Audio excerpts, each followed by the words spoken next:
Swiss bank, वह रहस्यमयी दुनिया जहां अरबों का काला धन छिपा है और जिसका नाम सुनते ही साजिश, गोपनीयता और धन दौलत की तस्वीर उभरती है।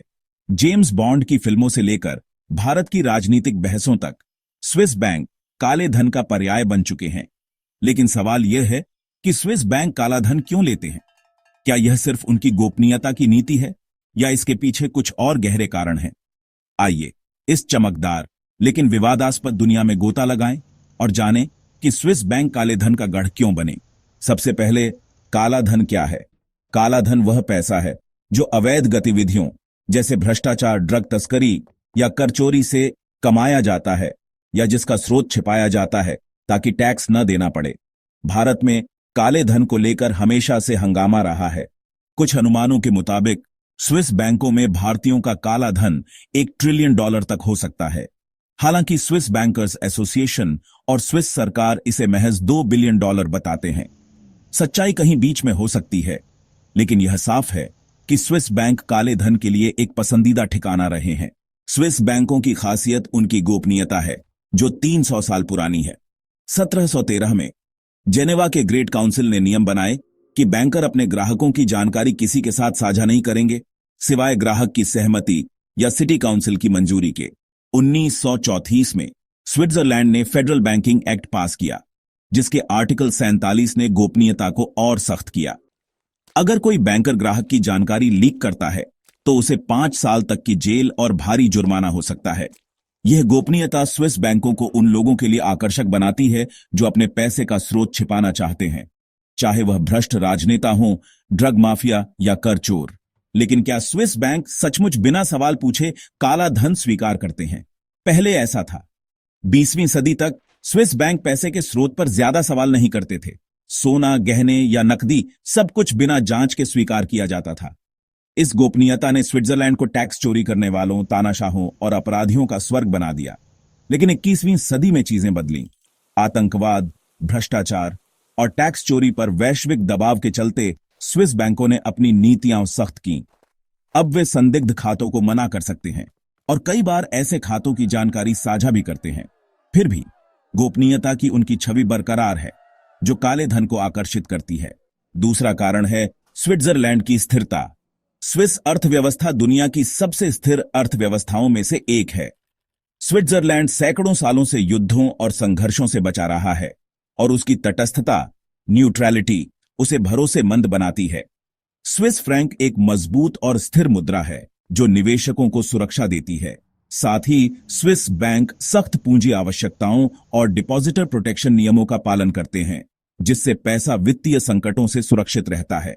अस्थिर देशों जैसे सीरिया, यमन या सूडान के लोग जिन्हें अपने बैंकों पर भरोसा नहीं, स्विस बैंकों को चुनते हैं।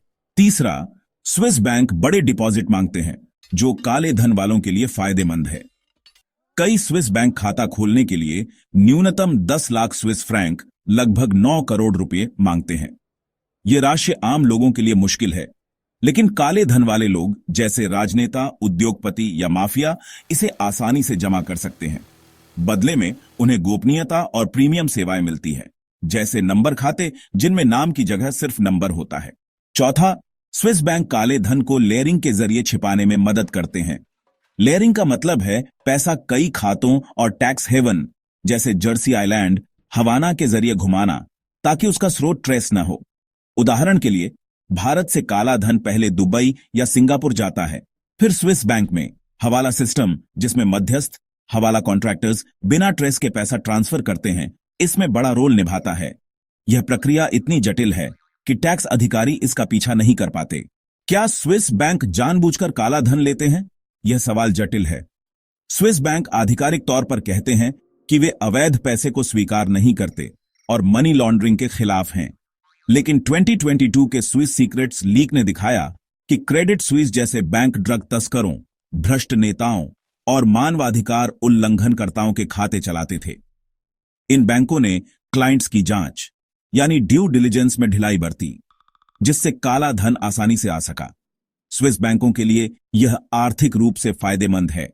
विदेशी क्लाइंट्स स्विट्जरलैंड के $8.59 ट्रिलियन के बैंकिंग एसेट्स का लगभग आधा हिस्सा लाते हैं और बैंकिंग सेक्टर स्विस जीडीपी का 10% हिस्सा है। भारत के संदर्भ में स्विस बैंकों में काला धन एक बड़ा राजनीतिक मुद्दा रहा है। 2014 में नरेंद्र मोदी ने वादा किया था कि वे सारा काला धन वापस लाएंगे, लेकिन 2025 तक कोई बड़ा नतीजा नहीं दिखा। 2018 से भारत और स्विट्जरलैंड के बीच ऑटोमेटिक एक्सचेंज ऑफ इंफॉर्मेशन यानी AEOI लागू है, जिसके तहत स्विस बैंक भारतीय खातों की जानकारी भारत को देते हैं। 2019 में पहली बार भारतीय खातों की डिटेल्स भारत को मिली। फिर भी विशेषज्ञों का कहना है कि ज्यादातर काला धन तीसरे देशों के नाम पर खातों में है, जिसे ट्रेस करना मुश्किल है।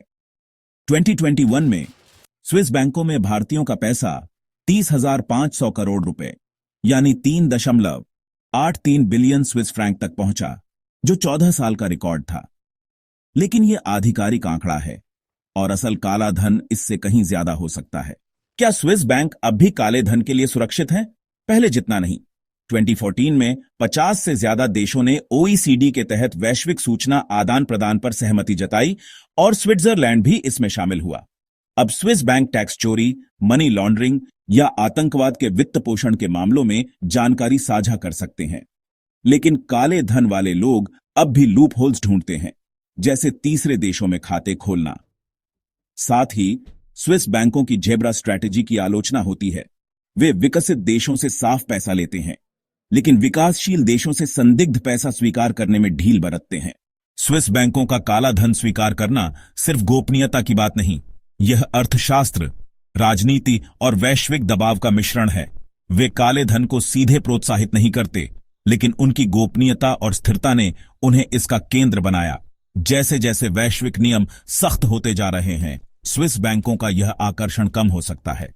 लेकिन क्या काला धन सचमुच कभी खत्म होगा या यह बस नए ठिकानों की तलाश करेगा?